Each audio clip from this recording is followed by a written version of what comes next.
Welcome ulit dito sa discussion natin sa solving ng problems in differential calculus.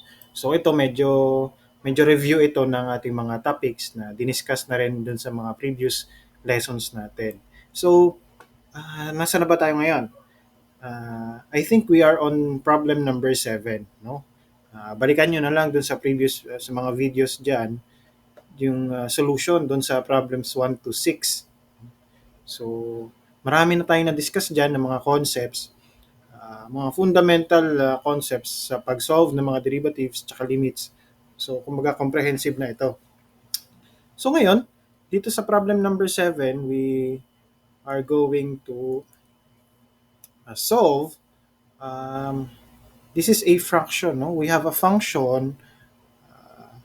Oh, oh, we have a function y is equal to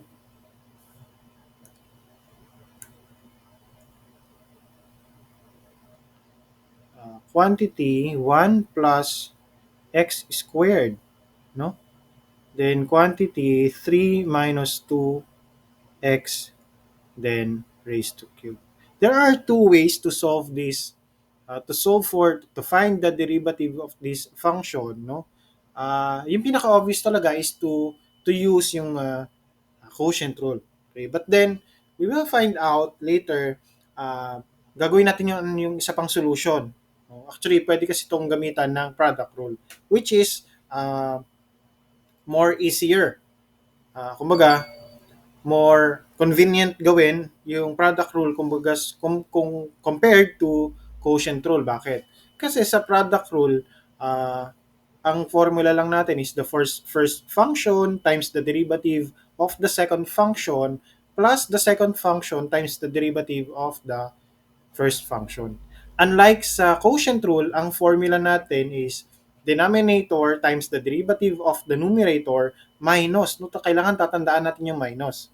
Tapos the numerator times the derivative of the denominator. May all over pa yon, 'di ba? The denominator squared. Although gagawin natin yan parehas ngayon, and then I will show you na mas may mga times or may mga pagkakataon na mas madaling mag-solve ng derivative using the product rule. Okay? So let's try to solve this using the formula ng quotient rule. So y prime ulit, no? So sorry. Nabura ko lahat, no? Kopyahin ko muna ulit. 1 plus x squared all over quantity 3 minus 2x then cube. So, pag kinuha natin yung y prime niyan, of course, ang formula natin, di ba? Denominator. Yung ating denominator is 3 minus 2x quantity cube times the derivative. Okay? With respect to x ng ating numerator, which is 1 plus x squared. Yan. So, minus the numerator, which is 1 plus x squared times the derivative with respect to x ng ating denominator. Okay? 3 minus 2x to the cube. And all over to, no? So, pagpasensyahan nyo na yung aking line kasi mahaba talaga siya. Yung ating denominator squared. So, quantity 3 minus 2x cube, tapos yan ay nakasquare pa. Okay? So, cube na, nakasquare pa. So, ganyan siya, no? Sagutan na natin yung mga derivative. I-simplify na natin itong ating quotient rule. We now have y prime equals, so, dito we have, ganun pa rin, 3 minus 2x, di ba? Quantity cube. At sagutan natin yung ating derivative. Yung derivative ng 1 plus x squared is, okay, syempre yung 1 ay 0 na yan, di ba? 0 plus derivative ng x squared ay 2x. Okay? So, Sinasagutan ko kada term guys para dun sa mga medyo nahuhuli or kakapanood ng lesson na to, yung derivative ng constant ay 0. Okay? Derivative naman ng x squared ay 2x. So, minus tayo dito, no? Minus quantity 1 plus x squared times the derivative ng cube, no? So, in this case, gagamit tayo ng Lagrange notation. So, para masagutan natin yan, so i-consider lang natin ito na parang isang buo. So, parang x cube lang siya, no? So, ang pagsagot natin dyan, so 3, bababa natin yung exponent na 3, and then babawasan natin yung exponent na yan. Di ba? At 2 na lang siya, di ba? From 3, magiging 2 na lang siya. 2. Times the derivative nung nasa loob. Okay? So, hindi ko muna sinosolve guys ha, kasi marami ditong mga nanonood na ngayon pa lang talaga sila magsosolve ng derivative, ng ganitong klase derivative. So, ang ginawa natin is binaba natin yung 3 na exponent or yung power, tapos binawasan natin siya ng isa. And then, kukunin natin yung derivative ng loob, nung nandun sa loob. So, derivative with respect to x daw ng 3 minus 2x. Okay? So, ganyan lang naman siya. Again, all over ulit, no? Ay, blue dapat. All over lang to ulit. Yung ilalim naman ay magiging quantity 3 minus 2x raised to the 6. No? Nag-multiply yung ating exponent kasi ni-raise mo sa, naka-cube siya, tapos ni-raise mo pa siya ng 2. Kaya magiging 6 na siya. Okay, so simplify na natin. Ay, meron pa pala tayong derivative. So, solvein muna natin ito. Pero kasabay nun, isi-simplify na natin yung iba. Okay? So, y prime is equal to, so dito, 0 na yan. So, 2x. Kaya naman, ang nangyayari dyan ay uh, quantity 3 minus 2x cube times 2x na lang siya, di ba? Kasi 0 naman yung partner niya. Times or minus 1 plus x squared. Tapos ito i-simplify natin ha. Pag i-simplify natin yan, sasagutan natin yung derivative. We have 3 times 3 minus 2x raised to the second power na lang siya. Ano ngayon ang derivative ng 3 minus 2x? So sasagutan natin yan. Ito sasagutan natin, no? So ang derivative ng 3 of course ay 0 yan dahil constant. And then yung 2x naman, minus 2 times 1 na lang siya, no? So that will be minus 2. Okay? So, step by step tayo pag nag-solve. Although, pwede nyo naman talaga siyang isolve ng mabilis, pero bibigyan natin ng chance na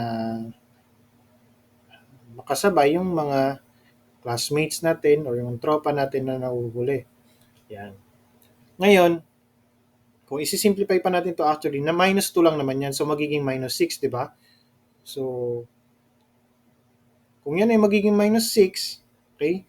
So, kung mapapansin natin, itong 3 minus 2x to the cube, tsaka ito, pwede mag-cancel or mabawasan yung exponent dyan. Ganon din dito sa isa. So, we now have to simplify this y prime. Ang mangyayari dyan, paghihiwalay natin ng fraction. No? So, ito ay magiging 3 minus 2x cube times 2x, di ba?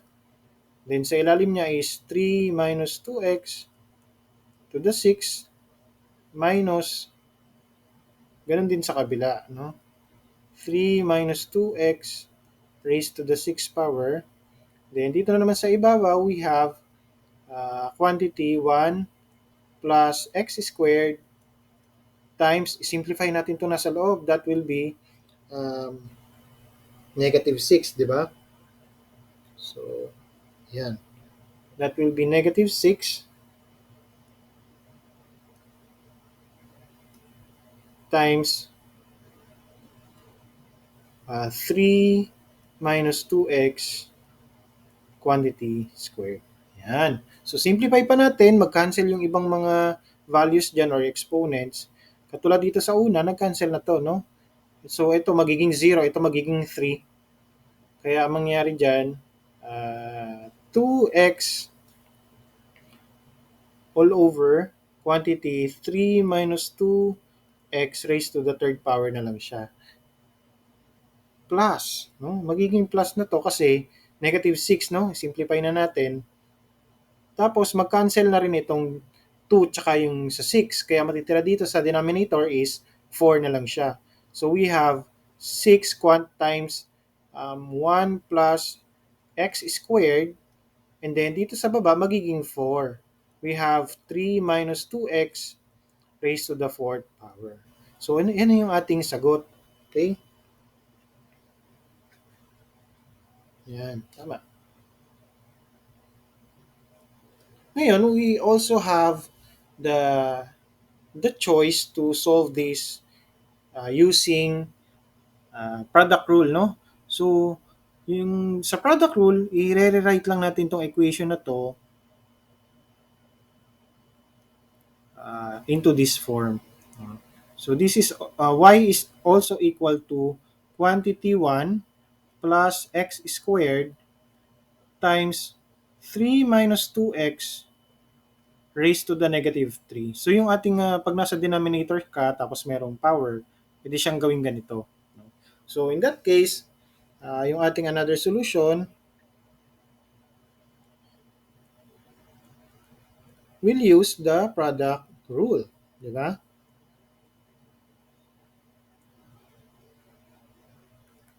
Yan.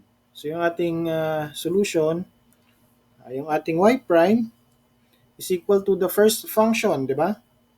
First function natin is 1 plus x squared times the derivative ng ating second function. Right? Derivative with respect to x ng 3 minus 2x raised to the negative 3 plus the second function, which is 3 minus 2x raised to the negative 3 times the derivative with respect to x ng first function, which is 1 plus x squared. Okay? 1 plus x squared. So, ganyan na siya. Sasagutan na natin yan. Yung ating y prime will be quantity 1, di ba? Plus x squared. Ano ngayon ang derivative ng 3 minus 2x raised to the negative 3? Same pa rin naman, no? Gagamitan lang natin siya ng x to the n. So, ang mangyayari dyan, yung negative 3, ibababa natin. Okay? Negative 3 times 3 minus 2x. Tapos, babawasan daw natin ito ng isa. Negative 3 minus 1 will be negative 4. Diba? And then, kukunin natin yung derivative dun sa loob. So, ano ang derivative sa loob? We have 0 minus 2. Yan. So, sinagutan na natin, no? Kasi pinapakita lang naman natin yung alternative solution dito sa problem na to. So, plus, ito namang isa ay 3 minus 2x raised to the negative 3, di ba? Times the derivative daw ng 1 plus x squared, that would be 0 plus 2x. Okay? So, simplify pa natin yan. We now have y prime equal to, this will be equal to, positive na to, no? Kasi negative 2 times negative 3 will be 6, right? So, 6 times 1 plus x squared, right? Times 3 minus 2x raised to the negative 4. Plus, dito naman sa kabila, 2x na lang ito. We have 2x times 3 minus 2x raised to the negative 3. And kung isusulat na natin yan in fraction form, yung ating y prime will now become equal to this form. Kung ano yung solution natin kanina. We have 2x all over, inuna ko lang itong pangalawa, no? 2x all over 3 minus 2x raised to the third power plus 6 times 1 plus x squared all over quantity 3 minus 2x raised to the fourth power. Okay? So ganyan ang beauty ng ng paggamit ng quotient rule at ng product rule. I hope meron kayong natutunan diyan. Let's move on to the next problem, yung number 8, no? So i-delete ko na lang muna 'to lahat muna, no? Yan. So sa problem number 8 naman, so number 8, yan. We are to find the derivative of the function y is equal to the tangent of quantity x sine x, no? So usually ang meron lang tayong formula kasi yung tangent x, di ba? Ang derivative ng tangent x ay second squared x, no? So pero dito meron kasi tayong x na naka-multiply sa sin x. Ibig sabihin gagamit tayo ng chain rule, no? So sa ngayon, ang magandang gamitin dito para mas ma-illustrate pa natin yung paggamit ng chain rule, palitan natin 'to ng ibang variable, no? Kasi doon naman sa problem 5, 6, 7, ginamit naman natin straightforward yung Lagrange notation. Dito naman gamitin natin yung Leibniz, no? Yan. So dito we are going to no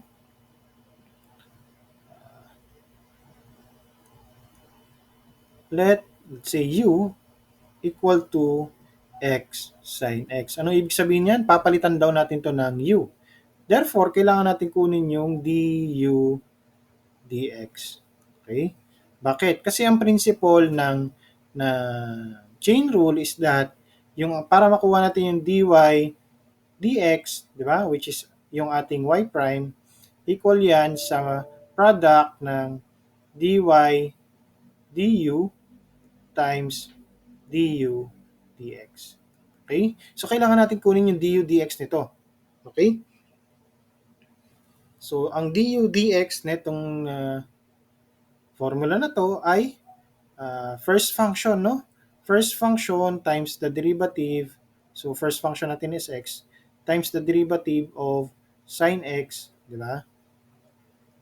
Plus sin x times the derivative of x, which is, if we are going to simplify, we have du dx equal to x.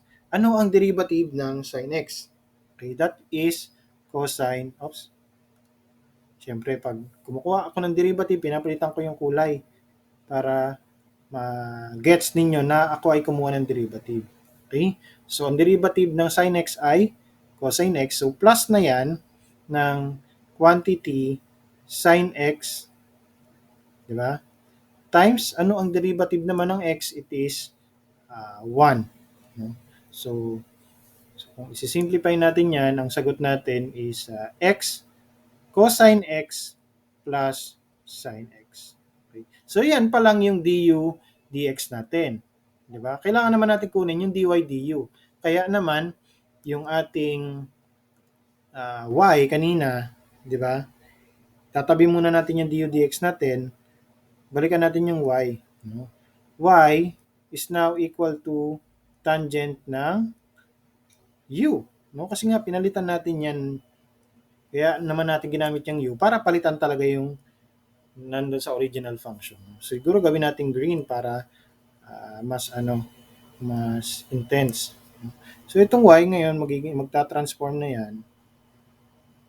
Oops, sorry. Okay? Magta-transform yan or papalitan natin yan, magiging y is equal to tangent of u. No?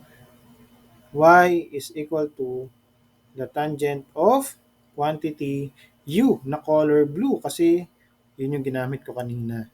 Okay? So if we are going to get the derivative of y with respect to u, this will now become secant squared ng u. Okay? Yan. Okay? So, palitan ko ulit ng color blue para intense. Okay? So, hindi pa dyan natatapos ang lahat. Kailangan na nating isolve yung ating y prime. Di ba? So, yung ating y prime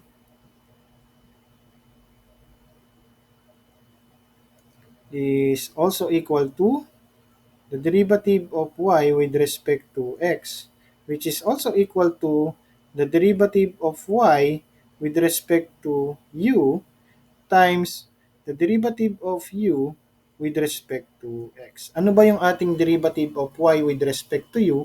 Ito yan, di ba? Yan. At yung derivative ng u with respect to x naman, ito. So gagamitin natin yan parehas to this for final solution. Therefore, yung ating y will now become equal to y prime is now equal to, ano yung dy du? We have secant squared ng u, right? Na color blue. Okay? And times daw yan, no? I-multiply daw natin yan. Multiply yung second u na yan, secant squared u. Multiply daw natin yan sa x cosine x, yan yung nakuha natin kanina, x cosine x plus sine x. Okay. Ngayon, kung mapapansin natin, hindi pa talaga siya yung final answer. Bakit? Nakakakita pa kasi tayo ng u dun sa ating sagot. Kaya naman dapat palitan natin yan. No? Since u ay equal sa, di ba? U, or since u is equal to x sine x, papalitan nga ngayon natin yan. Therefore, yung ating y prime is now equal to secant squared ng x sine x. So, pinalitan ko na. Di ba? Yan. Times